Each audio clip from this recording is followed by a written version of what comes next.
Anthony Darby.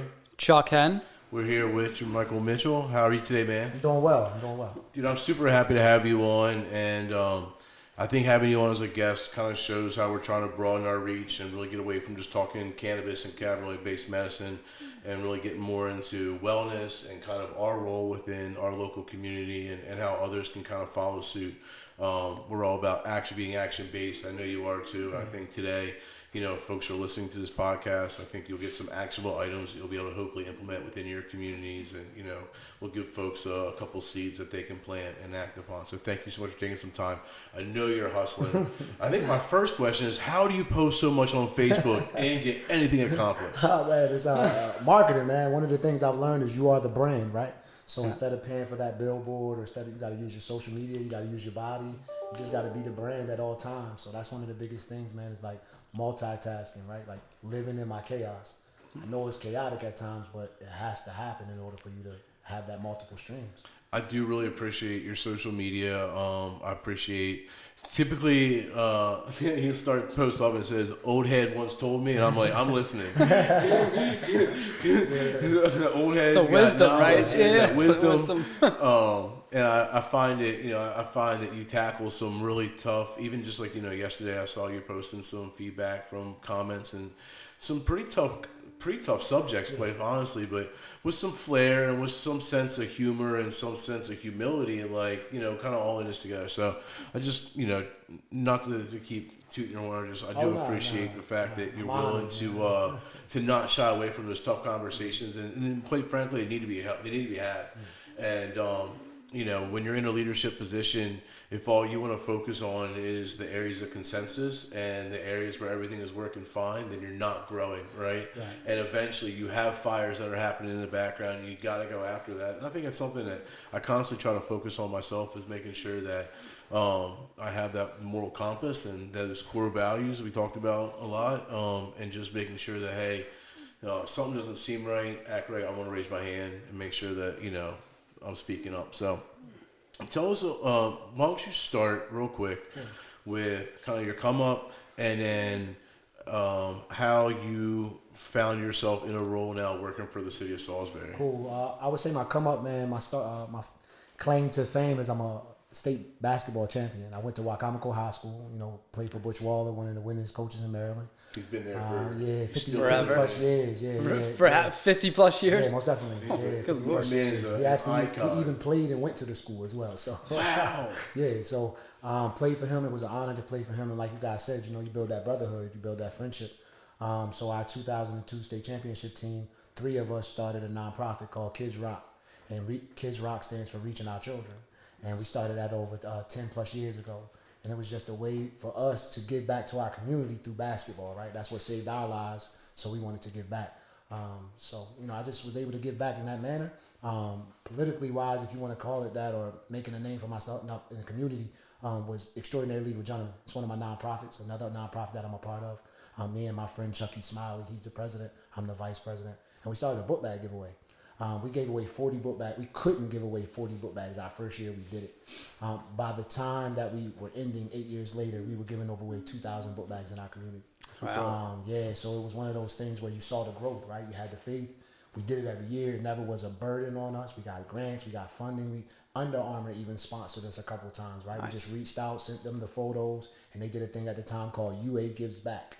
And they were sending us trucks of stuff, cleats, all of that discontinued, that stuff that is season changing time. I mean, they sent tractor trailers to Chucky's house 2 years in a row. So it was just an honor, man, to be able to give that stuff back in our community. And then that was our claim to fame. That book bag drive ultimately turned into the thing that's now at the Civic Center, where they were doing their book bag drive. Of course, COVID stopped that this year, but we've been involved with that for the past 2 years as well. And then just using my voice, like you said, man, if you see something wrong, you speak up. No matter who it's against, no matter who is for, you have to stand up for what's wrong in your community when you have a platform.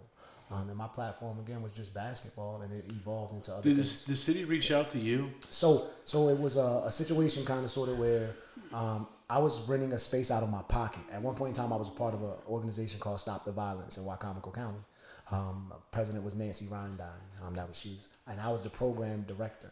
And I ran the gym. Basically, I had a gym on Callaway Street. where the alternative school is now. They had a gym there. We end up the program after about 4 or 5 years went under. The gym was empty for about 2 years. I, myself, and a couple other people from the community put our money together and we started renting the gym. We found a way to let the gym, it had classroom space. It was a nice, but it was older, right? It was an old Nazarene church gym. So the gym was super old. It needed a lot of rehab. And it had been on the market for a long time. But the Gianellis, Dr. Gianellis, they own Your Doc's Inn in the area. Good people, man. They let us rent it out until they sold it. And then when the price tag, someone came along with the price tag, they sold it. So we had to move forward. But we had about 100 kids in our different programs: cheerleading, dance, basketball, tutoring, a whole bunch of stuff we were doing. And when county and the city decided to, put alternative school in that place, it displaced us. So that made like a big whirlwind, could say. And that whirlwind again was just using our voice, right? Like, we get that the alternative school coming here could be a good thing, but at the same time, you're going to displace 100 youth. Yeah. If those 100 youth were to go back in your community and start doing negative things, right now we're talking about curfews, now we're talking about the lockup rate, now we're talking about a whole bunch of other things.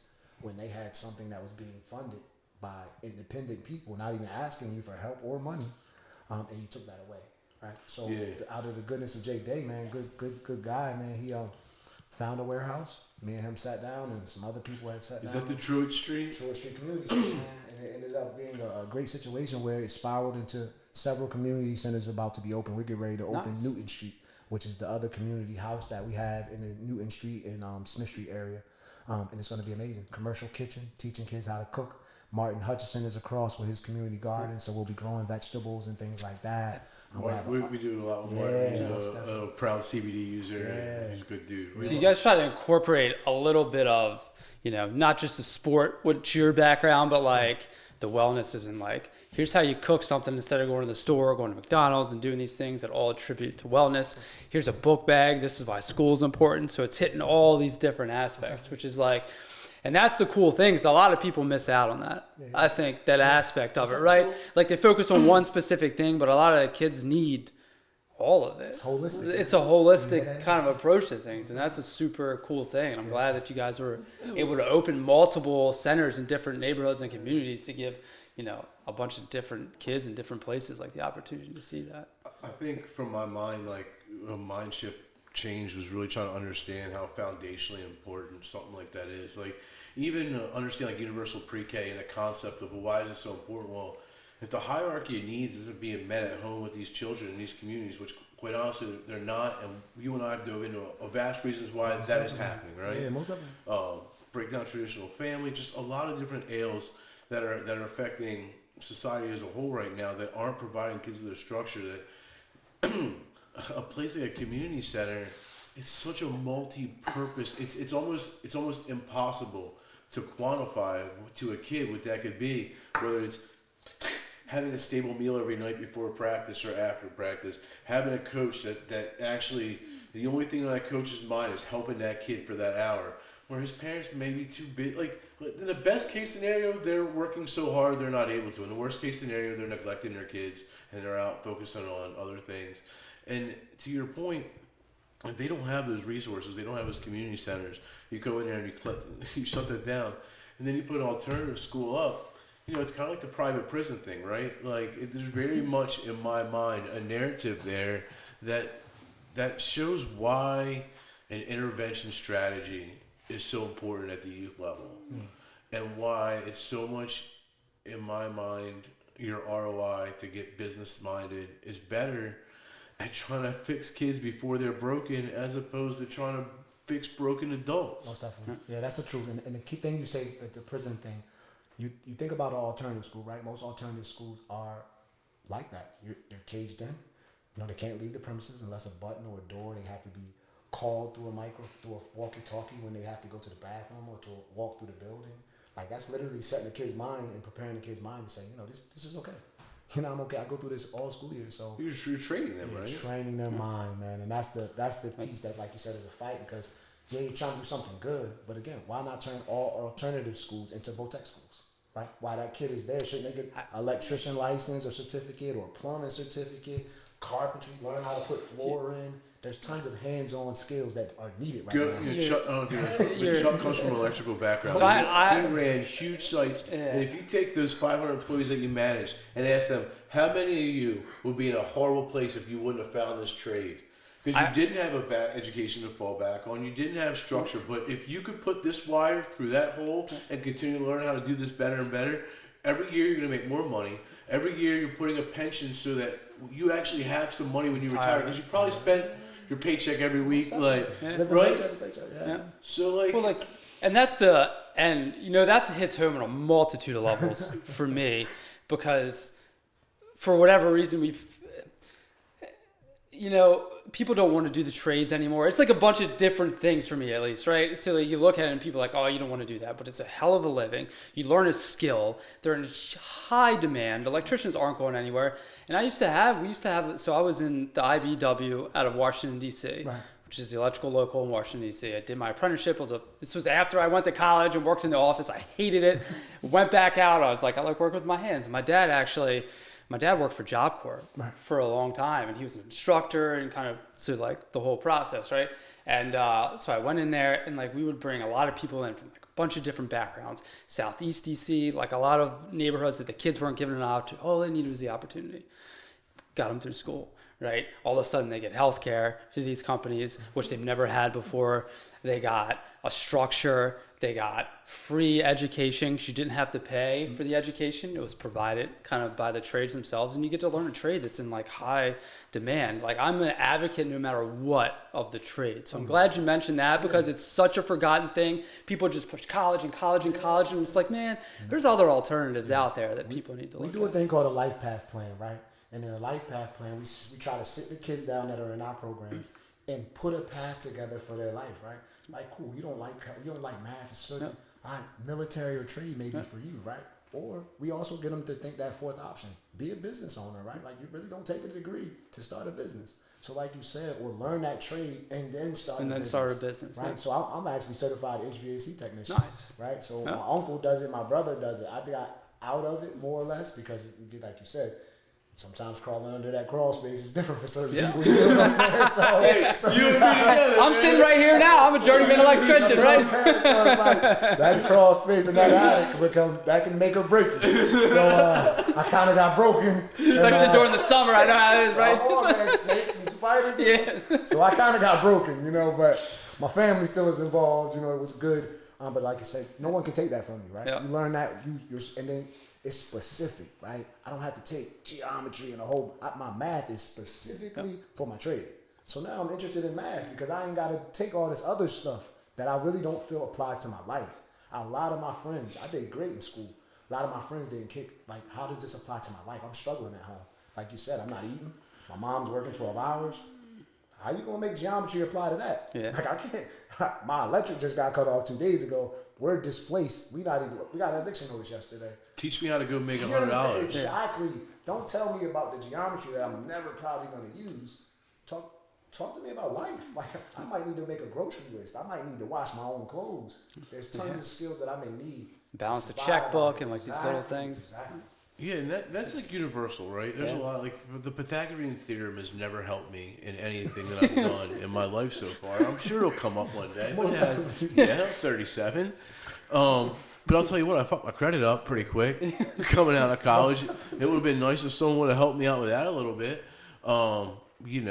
Things like understanding health insurance in today's world, all these different things. I feel like schools, I don't want to get on a school tip, but one of the things that I'm learning, though, and it's just my own observation, but a lot of the school that we have in place conceptually is a lot about getting kids to follow rules and do certain things. A lot of time isn't necessarily spent teaching. And I wonder, at what point do parents start questioning, what's the best use of the 8 hours you have with my kid every day? Is it maybe at 12 they start learning how to turn a wrench and they start learning how to do something that's more applicable? Because at 12 years old you kind of realize that Johnny may not have the flair for poetry. He may not have the same desires and to do an art class, but for that 30 seconds of shop class, he's a stud. Right. And maybe instead of making Johnny feel like an asshole for 6.5 hours a day and only letting him shine for the hour and a half of art class, maybe we come up with a curriculum that's more suited so that it fuels what this kid's good at. I mean, we got to stop treating kids like they're all these little round holes that we can jam in boxes. They're robots, man. And I think that back to the trade thing and just the messaging, I think when you go into a school where the kids are struggling at home and maybe the power's turned off that morning, and then you say, and the great news is if you do really well, you can go to school for 4 more years and then make $30,000. And the kid's like, be in debt for the rest of your life, right? That's not a super incentive. If you come from a situation where you're able to get student loans and maybe you do some part-time jobs and you can float it because you have a better support structure around you, then maybe the 4-year investment, knowing that there's going to be 2 more years of work, but because I have this degree, you can't take it away. And what you need requires you can't be a doctor without a degree, right? There's lots of things. I wouldn't want my lawyer to not have a law degree. Mm-hmm. So there's certain things that they need this education for. But I just think identifying the strengths in our kids sooner than later, and then giving them more opportunities to excel in those strengths instead of just making everyone be so well-rounded to the detriment of the strengths of the kid. Right. I don't know. I question it. Nah, most definitely. I would say the last I would say about school is, what you just said would be key and vital, right?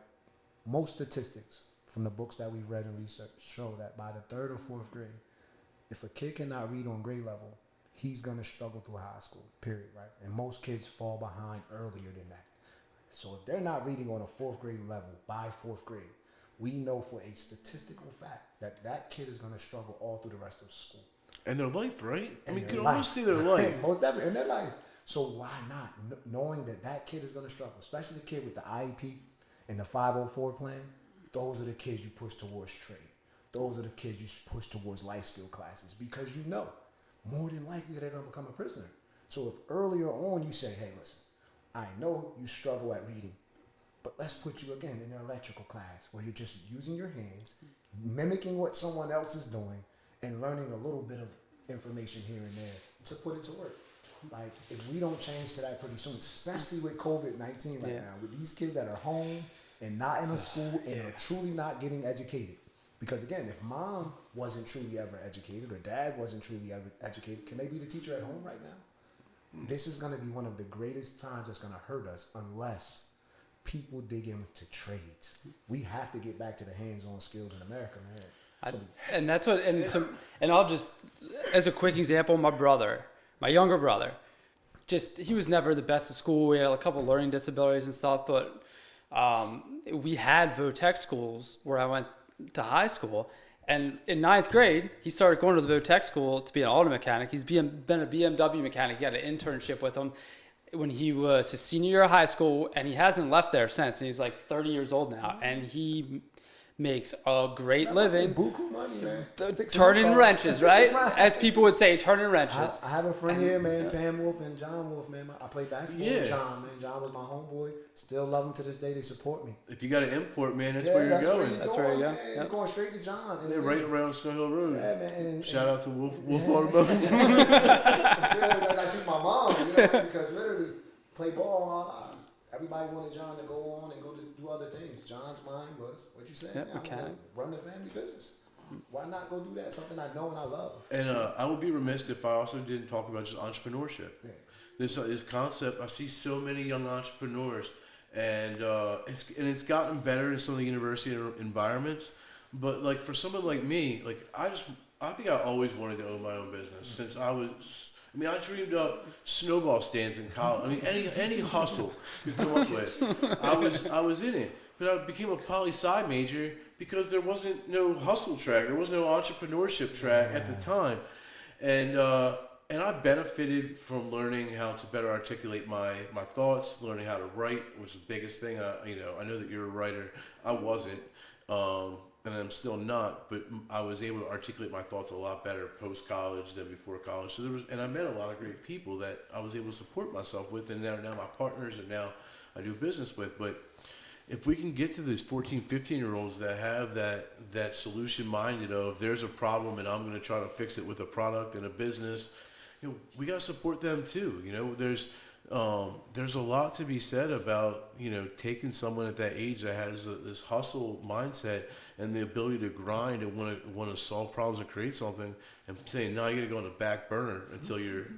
No, man. No, there's no reason why he can't compete against 25-year-olds or 30-year-olds. We got to start supporting those types of activities too. That's one of the things that we're about to do. And that's key what you said, man. This COVID thing kind of messed a lot of things up because, again, this was my first year in my position.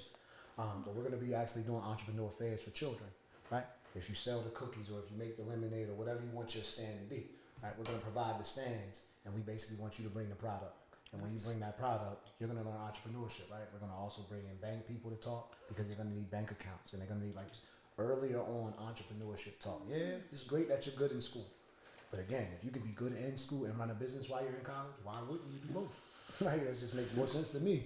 A double whammy, I don't know that the positions in these underserved communities change until the mindset reflects that, until credit becomes the new cool, until the 15, 16-year-old who has his first job at Foot Locker says, all right, stop, I'll take 10% of that, put it over here, right? Like, just that those types of fundamental conversations, because I knew that, like, they really weren't happening in a lot of communities except for the upper class communities, despite what culture you came from, right?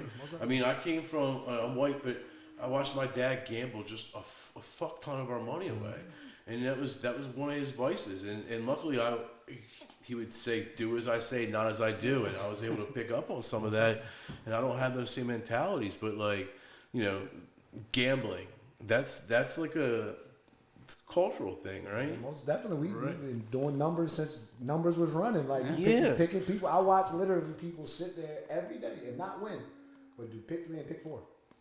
Scratch off. A list of them, right? Yep. Work all week to maybe hit that scratch off that week, I have plenty of friends that went down that rabbit hole, man, and just, like, it almost ruined their lives. Like, a lot of them, whether it's a lottery, whether it's sports gambling, whether it's any of this, it's like, man, for that little bit of a rush and that outside chance you might hit a 2 out of 3 numbers or something, right? It's crazy. It was, I used to have that itch. I mean, I used to gamble all the time because that was kind of that's what I was around. I had a crap table at my house when I was 9 years old.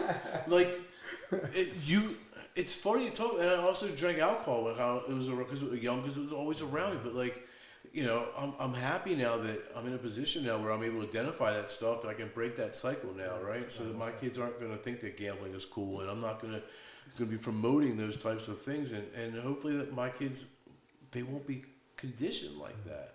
We got to break this conditioning. I mean, you see dad come home every day with a bottle of booze. Just becomes normal that when you're done your day at work and you're an adult, drink a bottle of booze. Yeah, that's life. That's life. Most definitely. And it can be detrimental to one's will and one's optimism, because you just feel like that's you become conditioned and start feeling the training like that, but then it just becomes your mindset, right? Mm-hmm. And that's why, back to just the youth thing, I think making sure that you're challenging these kids at a young age, that it doesn't have to be like this. Like, you can be kind of where you want to be, and these are the cards that you're dealt, and these are the environments, and these are the things that you need to watch out for, and not everyone's playing the same deck of cards, right? But it's so important that, if nothing else, that men and women in these communities don't feel so downtrodden before the game even started. You know what I mean? You're 16, 17 years old. You already have a kid.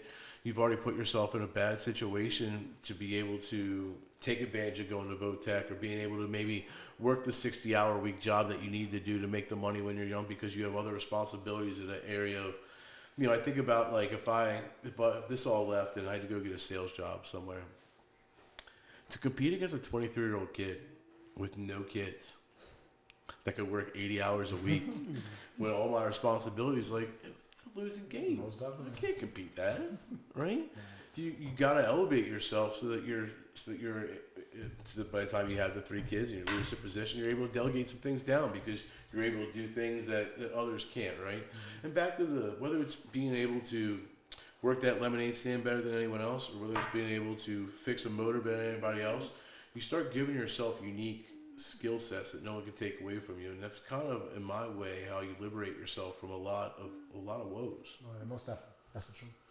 Talk a little politics. So I know that the local and state voting is big on your mind, and I think that, from my mind, I think that it's weird because I think it's a common narrative that, hey, it's cool that you're getting all riled up every 4 years, but in the meantime, everything around you is happening, right? And people aren't paying attention. And I know for a fact, when they go to the ballot and they see the judges there, you don't know the hell. Yeah. Oh, you're good. I do that 3 times a podcast. They don't know who the judges are. Right? They maybe they heard their name or they saw their sign or something. There's just not a lot of education at that local level. And judges make all the difference in the world. Your city and county council, whether you want to be in a place like Talbot right now that's not getting any public support to take down a Confederate statue, even though it seems like the will of the people is there. It seems like there's some town commissioners there that are able to kind of have a good old boy stronghold on things. Or do you want to be like Comico, where the pressure was put on pretty quick, and I know the pressure was there for a while, but the pressure got put on real quick in a hurry, and you saw something happen that was more reflective of the sentiment of the people. So I guess I'm rambling a bit, but I think people neglect how important local politics is and how much more of an influence you can have by calling up Cerise Sample Hughes and having that conversation. Shout out, she gave me a beautiful thank you card for our new wellness center. She's been very supportive, and it's kind of amazing that the Speaker Pro Temp sits right in Salisbury, Maryland. So give me a little bit about your thoughts in terms of what you think is most important in terms of, if I have a concern, what should we be paying attention to? Yeah, I just think those local positions, right? Like the seats matter, your district matters, and if you have an issue in your area, who do you go to, right? Everything isn't a call down to someone, right? Sometimes you need to go to the person who you voted for and hold them accountable for what they should be doing in your community, right? The roads ain't being fixed, you definitely want to hold the road people accountable, but you want to hold the person that you voted for accountable as well. How many times do I have to hit this pothole before we get something done?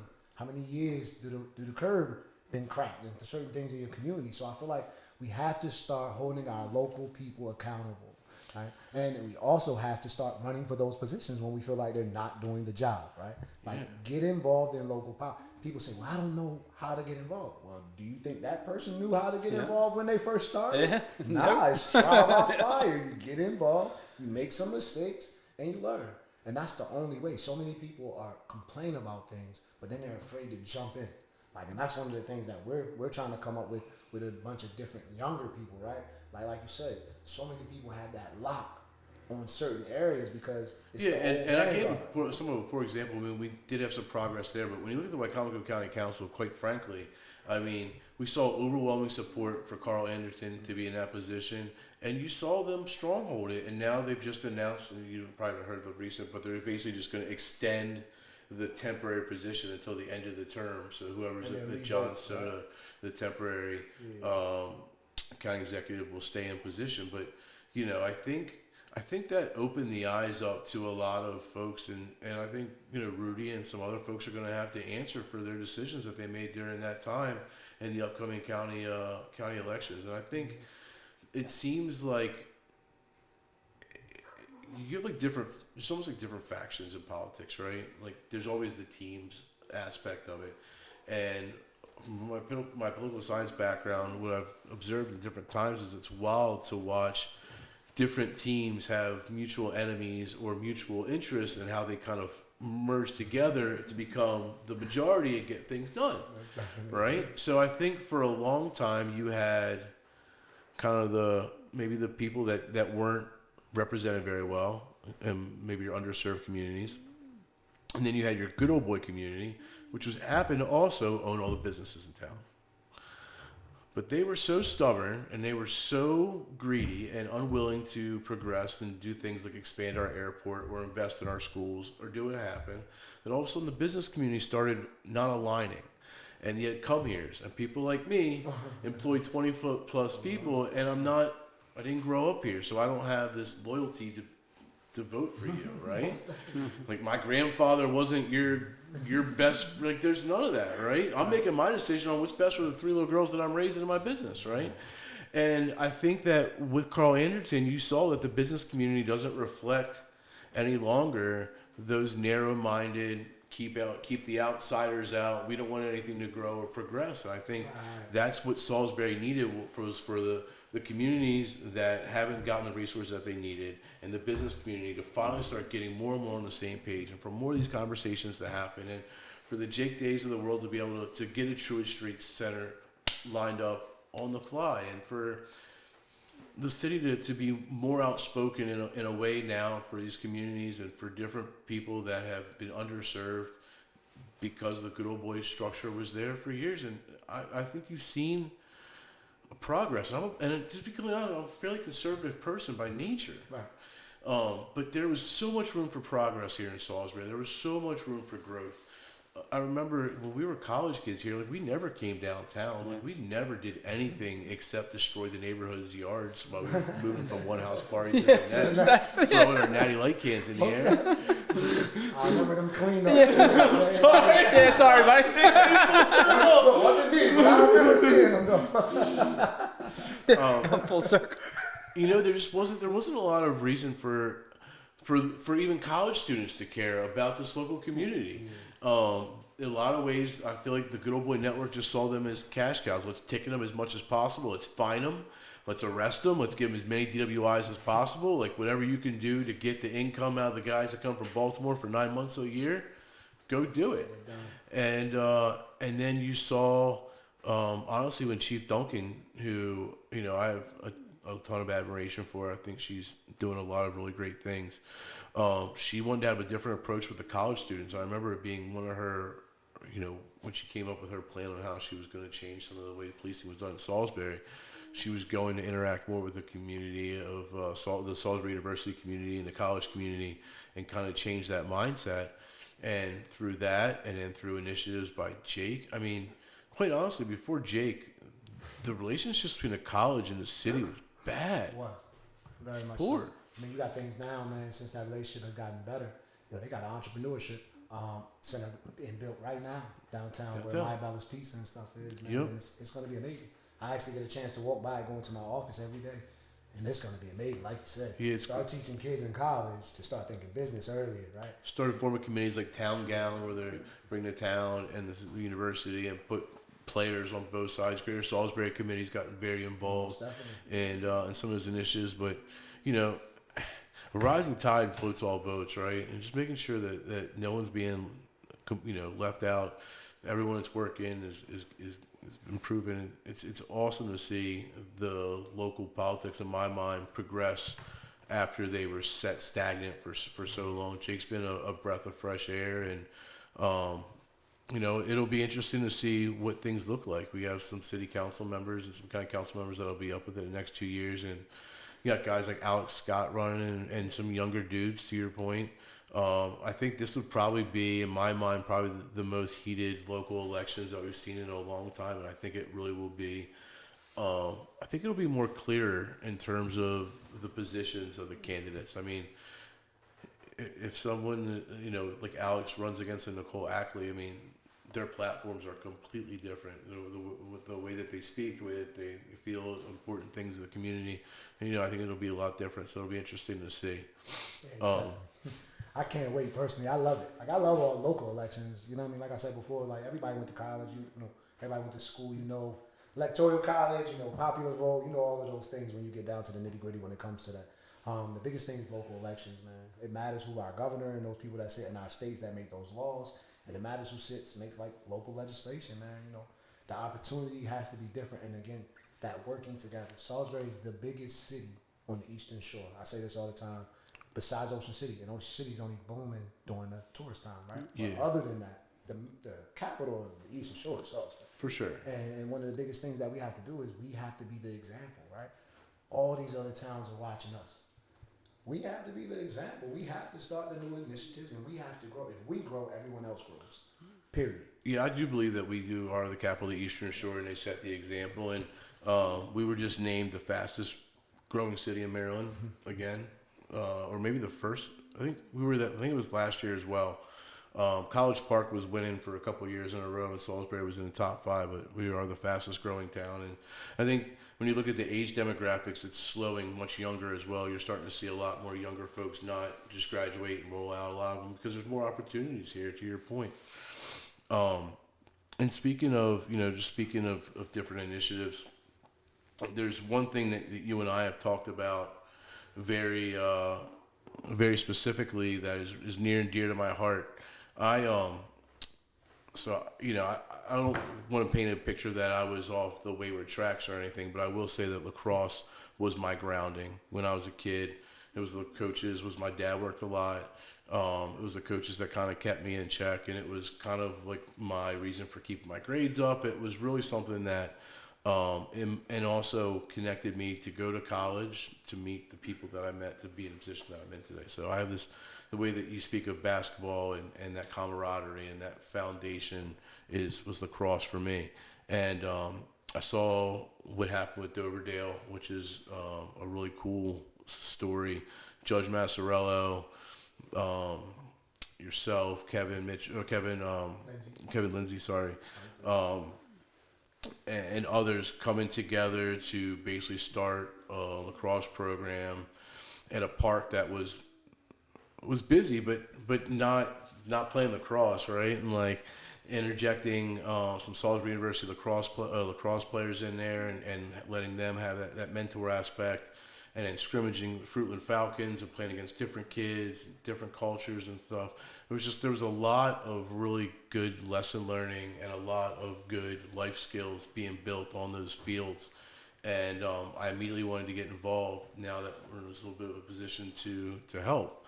And you had bigger plans, right? Yeah. You said that's cool, but there's better. I like that. That's more of like I really want to give much love to Mr. Massarello.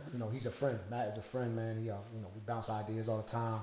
Him being in the position he's in, man. Him giving ideas for what youth they need that he sees often has been great for my life, even for my position, because then I can go and try to put in the work with my influence.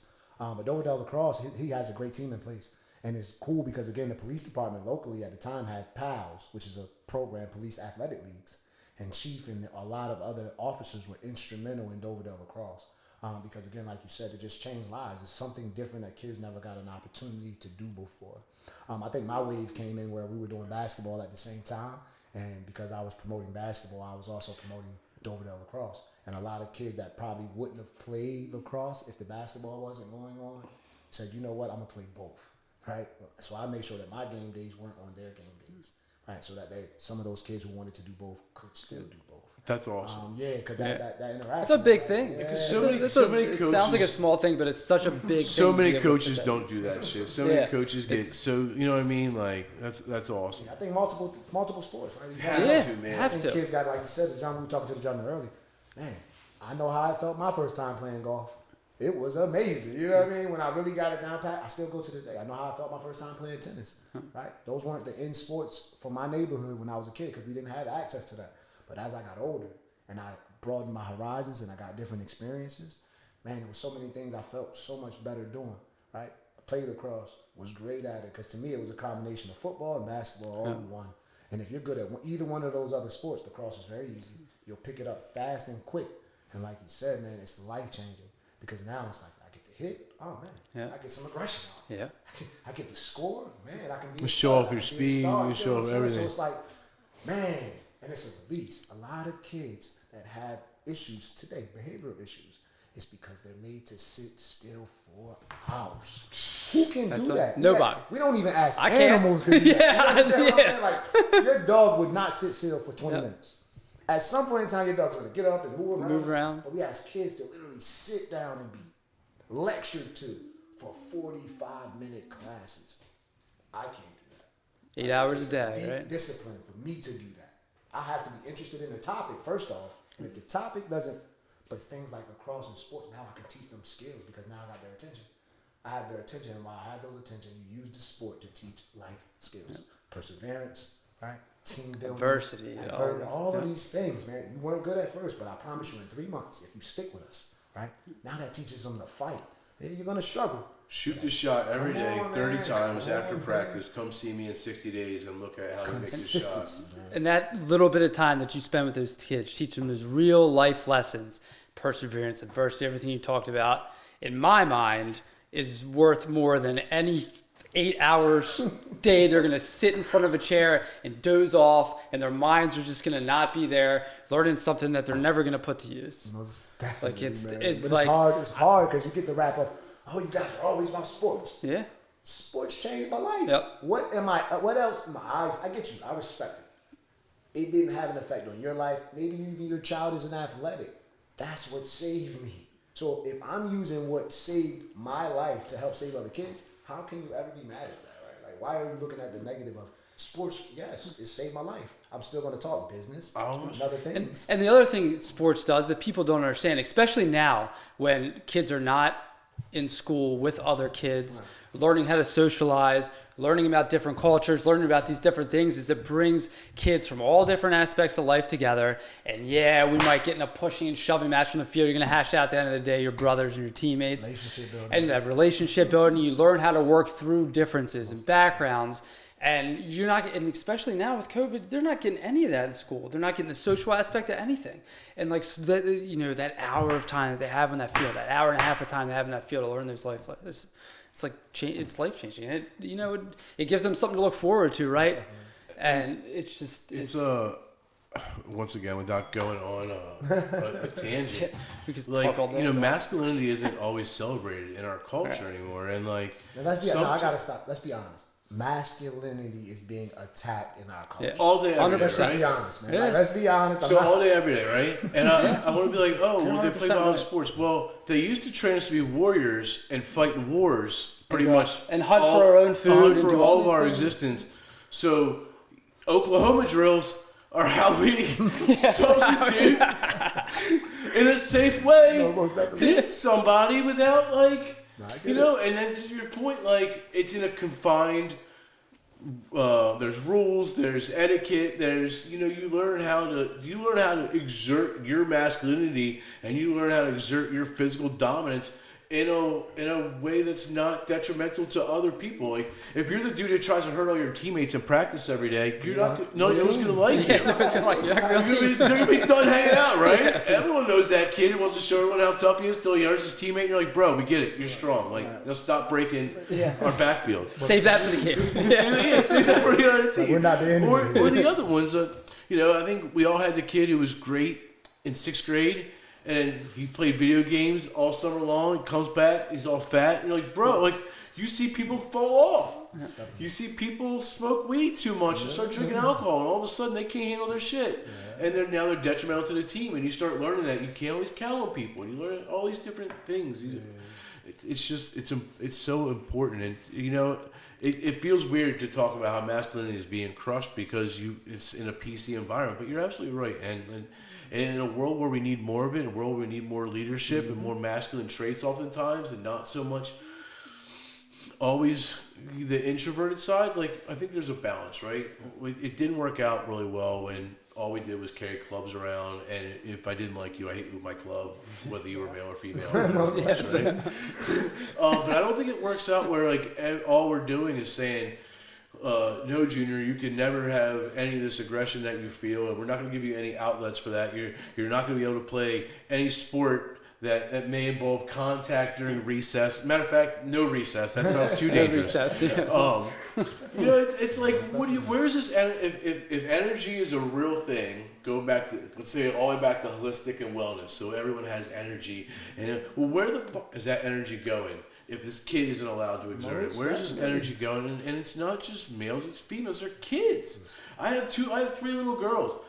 There's times where, like, I see them and they're fighting with each other, and I'm like, time out, outside, run around. All of a sudden, you just see it, right? You see the stress leave them. You see them adapt. It's not, it's just, I don't know. It's different. It's different, right? Yeah, but to add to it, because our whole, so we decided Emerson Holloway Tigers is something that we were going to try in the future to start, because lacrosse again saves lives. So it wasn't that we were trying to take away from Doverdale. We were saying to have something across town so that they're not just playing the Fruitland Falcons, right?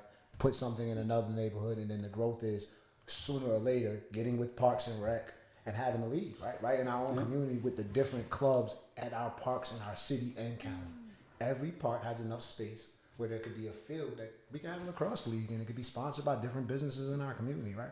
Why should Fruitland Falcons just play themselves? Let them put their all-star team together and play the Dovedale Hogs and the Emerson Holloway Tigers and have a whole 5 teams in our community that are sponsored by businesses who play each other for a small season. And I think that does so many things. I think, another full circle. I went to a Verizon store to get something, and dude had an STX lanyard that was just worn out. I mean, it had to be 10 years old. And I mentioned, I was like, dude, that's an old school STX lanyard. And I brought up your name, and he goes, Mitchell was the first black dude I ever saw walking down my neighborhood with a lacrosse stick.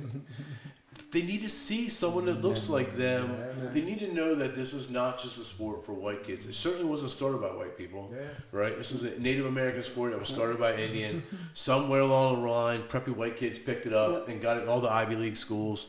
And then, I think it's such a compelling sport that most men and most guys that like heavy contact sports, when they play it, they feel like it still has that football vibe of there's hitting, but it's stretched out. You're not just lined up and hitting every single time. It's not a collision. It's a contact. Yeah, it's a contact. Totally. And it's compelling, right? It's I think it's interesting to watch because it's fast paced. So there's a reason why lacrosse is the fastest growing sport in the country right now, definitely. which it is. It is. Consistently. Consistently.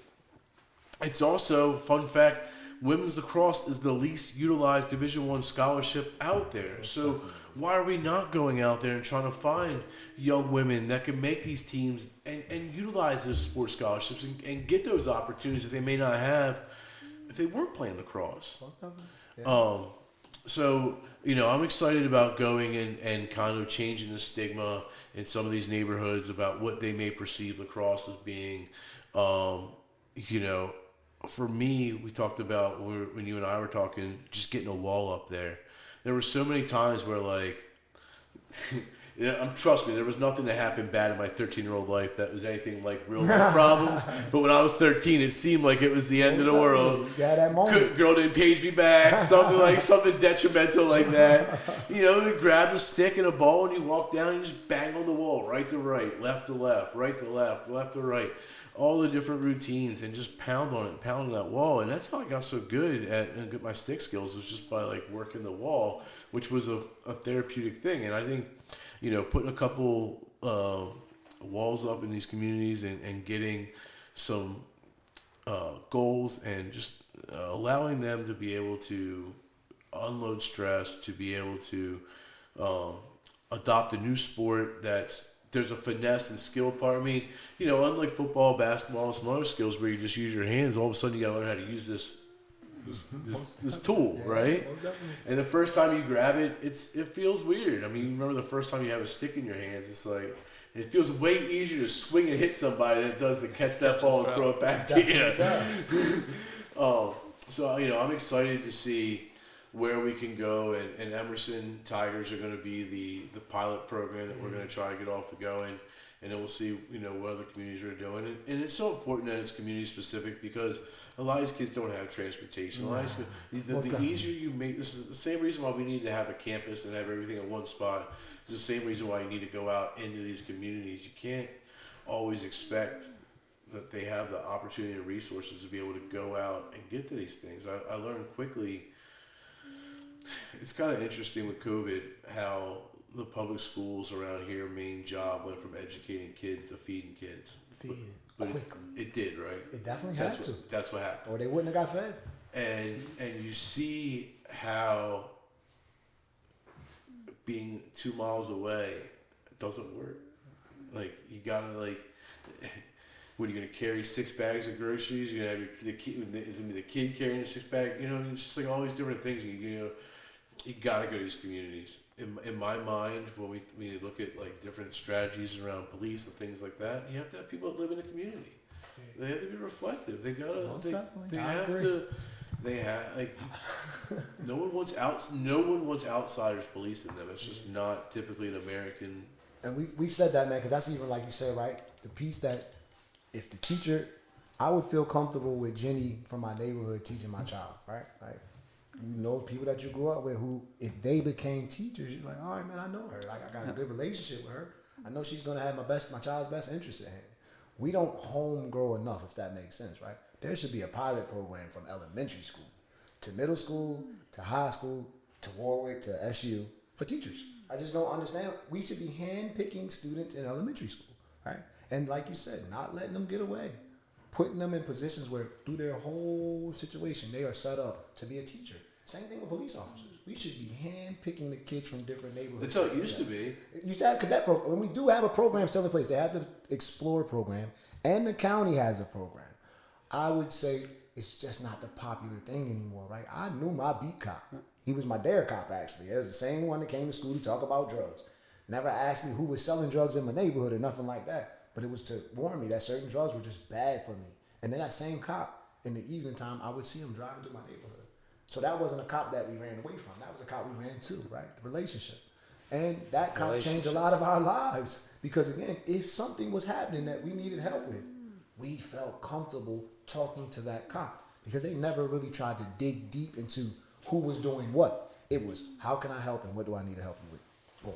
It's like the PAL program, right? Like that's kind of the piece of it, is that it's no longer Officer Smith, but it's Coach Smith, who's also an officer. And that's what, it's like crazy to me to think that like a lot of these things used to exist, like things, you know, back in the day, we should call those way more community based, right? Like people were involved in all these local organizations and optimist clubs and the PAL leagues and all these things. Jermichael started a Lions Club. How many young guys are starting a Lions Club? Nobody, but like it's like, where do we go wrong that like we just disregarded all this really localized type of stuff? And like, you know, you used to know the cops, you used to know your coaches, you used to know your teachers, like it was a community. Yeah. And now it's like, let's get back to that. Like, how do you get back? I mean, that's all. I think the biggest piece about getting back, man, is again raising our children to become that. Right? Yep. We have to start in our homes with these conversations with our own children and our own friends, and pushing people who we know. Like we talked about politics. I have tons of friends I think would be great in politics. They're scared, right? You have to get over the fear of the unknown, because all the unknown is hey, I might make that mistake, but I'm going to learn from it and do it better next time. If you're not trying to better your best, what are you doing in life? Right? If you're not trying to be better than the guy you were yesterday, which goes again to wholeness, like holistically, my mind, my body, my soul should be trying to be better than yesterday every day. And if I'm doing that, I'm making an impact. I'm making change. I may not do it to everybody though, right? Like if I can change one person's life each day for a year, well, that's 365 that's people. That's a ton of people. Right? And then if you multiply that 10, 15, 20 years, you've made a great impact in your community. And all those people that you impact, if you did your job right, they're impacting other people. Right? So my favorite movie is Pay It Forward, right? The young kid dies, but his whole goal was trying to teach people that it's not about you. It's about doing something for someone, expecting nothing, and having them pay it forward, right? It's a great movie, man, and that kid dying spiraled into tons of people believing in paying it forward and doing great things like, I'm going to pay for, how much was the bill of the guy behind me? Well, I'm going to take care of that this morning. I'm going to take care of his donut and his coffee. And just pulling off. Never meeting that guy, never talking to that guy, but just knowing that you did something good for that day. Like we do those type of things all the time because we're just trying to be better people, right? I know I'm going to make a mistake today, but I got to do something to make up for that. Come on, man. Most definitely. It's like, obviously it's like a balance sheet, right? Most definitely. Like you got to put deposits and you're going to take some withdrawals, right? But you can't overdraft that account, and you got to make sure that you're constantly putting in the good to balance out the bad. And that's, I think, you know, when you start getting in a position where you actually start putting yourself out to do these things, you become vulnerable to opinion, and you kind of have to ignore it, right? Because, and I bet, you know, I'll be honest with you, I haven't met anyone that says bad things about you, but I know if I look hard enough, fine, I'm sure, right? Yeah, most definitely. I admit my fault. Everybody. Same thing with me, right? And when I started doing some different things, and all of a sudden people started either praising me so much or being so negative towards me, I kind of had to realize that, you know, they're both on the opposite spectrum, and you just got to kind of stay in that lane to your, you know what I mean? Middle ground. And, it's a fine gray area because, like you said, you probably see some of my posts, and I love it. Like, I'm one of those people, I used to shy away from controversy because I had a temper, right? And I couldn't control it at times. So as I've grown and I've now matured as a male, right? Controlling your temper is very key in your household, in your life, in a lot of situations. So I've grown in that place where now it's a sport, right? Like I like debating. You know what I mean? Let's debate because no matter what you say, if something works for my life, I'm not trying to change your experience. I can respect that you don't agree. But if it's working for me, I'm going to do it. And I have to do that consistently because, again, whose sanity matters in the situation? My sanity. Like, I can't really worry about anybody else's sanity right now if I'm not whole, if I'm not complete. And then when I'm okay, I can help other people be okay, right? And that's the goal for me. Like, I don't care how you live. I'm going to live my way because it's been working for my life and it helps me get past my vices every day. Like, and that's that new level of masculinity, right? Like, when we talk about like masculinity being crushed, like it's not just that like there's no chance or no time to have that, but it's also about checking it as well, right? It's also being able to say, look, that temper that I have, that's a form of masculinity that in sports might have been great because that allowed me to get back up when I was hurt and get after it and go compete. Maybe that isn't so great when my wife has a conflict with me. And I'm angry, right?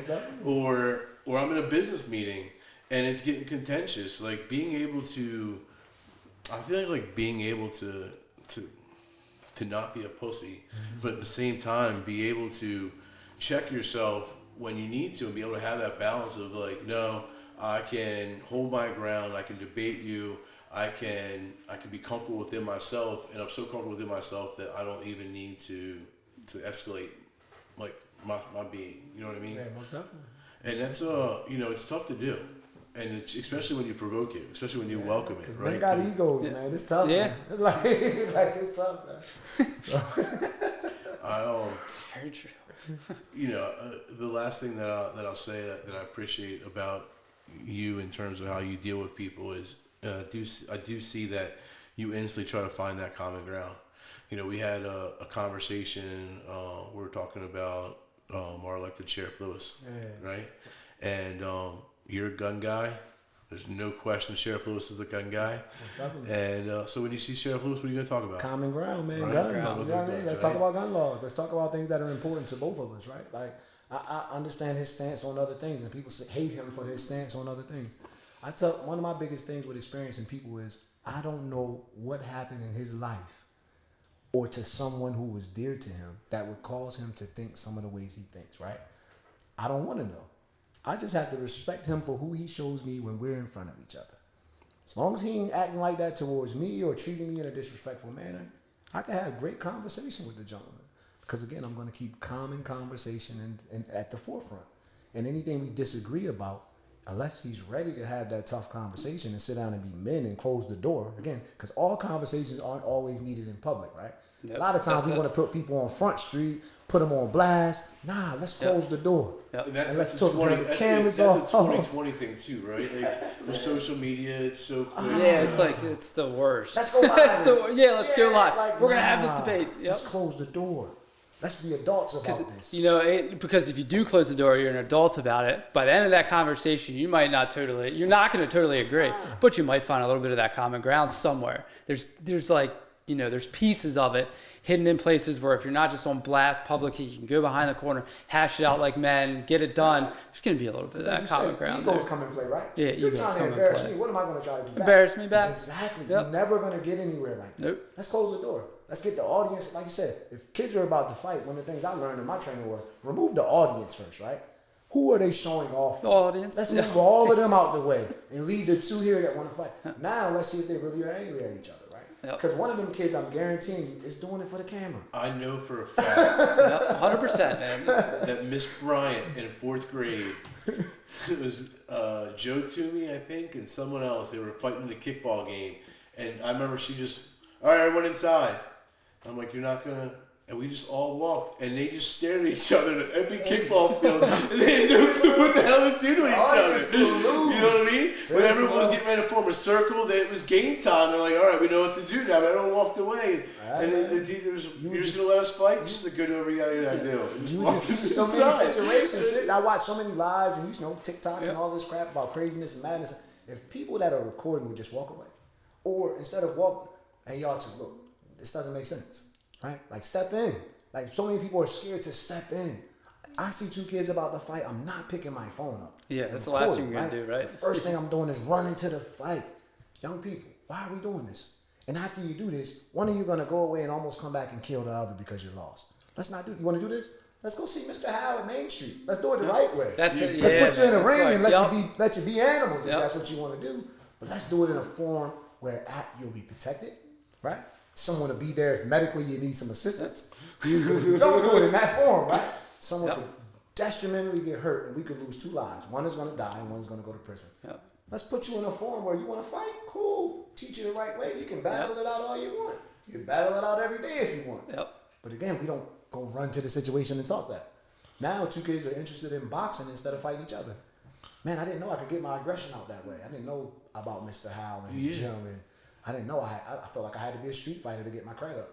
Nah, be a real boxer and get your credit up. You know, there's different boxers in Baltimore, Tank and all of these other people. Be like them. Be like Tank. You know? So that's just the concept, changing the mindset quickly. Yeah, change that. Dude, just keep it up, man. Keep being an evangelist. Yeah.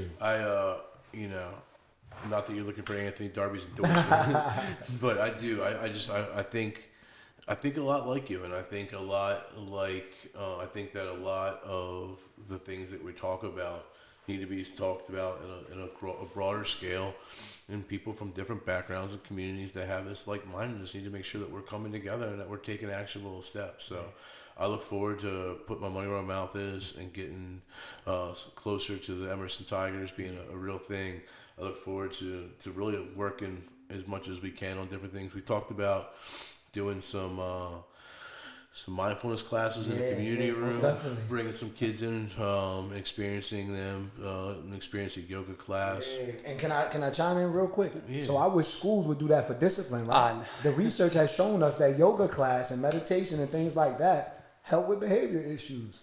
We don't do those things, man. That's why it's vital, and it was key. And I lit up when you said you were willing to use space to do those things. Are vital. Getting our kids that are in trouble in school to start learning yoga.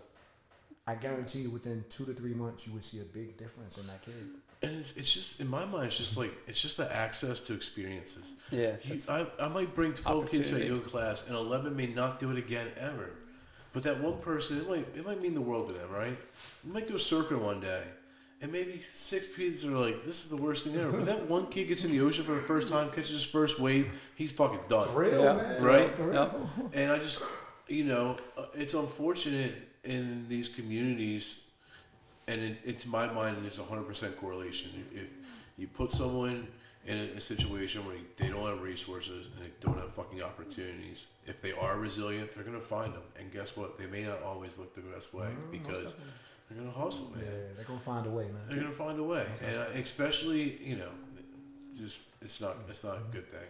And I just think that the more that we can do at a micro level, if it's 5 or 6 kids at a time, let's fucking do it. Let's start cracking down. Let's start providing different opportunities and create some outcomes and change some mindset so that, maybe in 10 years, my best employee is a girl that came for a yoga class here 10 years ago and got open to holistic medicine and looking at things differently. And those are the type of seeds. I mean, it's not for nothing that one of my players 10 years later is filming my podcast. Like, I take pride in that. I really do. Relationship building. I say that all the time, man. Started one of the biggest key things, man, is when you go out. When I do this every day. And again, I lost my nephew. I told you about that before. My nephew was 5 and he passed away a couple months ago. And it's been one of the hardest things in my life that I deal with every day. But one of the things that keeps me going is going into these communities and kids run up to you from an event. Like you said, simple as giving them a book bag. Man, I remember when you gave me that book bag. Or I remember when you spoke at this event. Or I remember when you had your Nerf Wars or your skate night. Those type of little things, like you said. That Nerf War was off the hook. Oh, yeah, we had fun. Dude, all 7 automatic Nerf guns, the whole 9 yards. It was I'll have to get it on that next time. Yeah, man. So it's one of those things where just that kid who's never really got that, doesn't have that father figure or that big brother figure. And you become that. And then they grow up and they're like an adult and they just come back to you and they say, man, listen, I couldn't tell you back then a really expressed thing, but you really made an impact on my life. And now that kid's 21 years old or 22 and you're like, man, I knew this kid when he was 7. Like, I feel old, but Yeah. that impact, right? Like, he came back to seed, like you said earlier, planting that seed and saying, you know what, I might not see apples or oranges the first 2, 3, 4 years, but I know for the rest of the time that it starts producing the fruit, it's going to produce fruit until it dies. And that's the best part about it, man. Putting that seed in and watching it harvest, man. I think that's a good place to end off, man. Thank you so much for coming on today. I really appreciate it. Yeah, thanks a lot, man. It was awesome.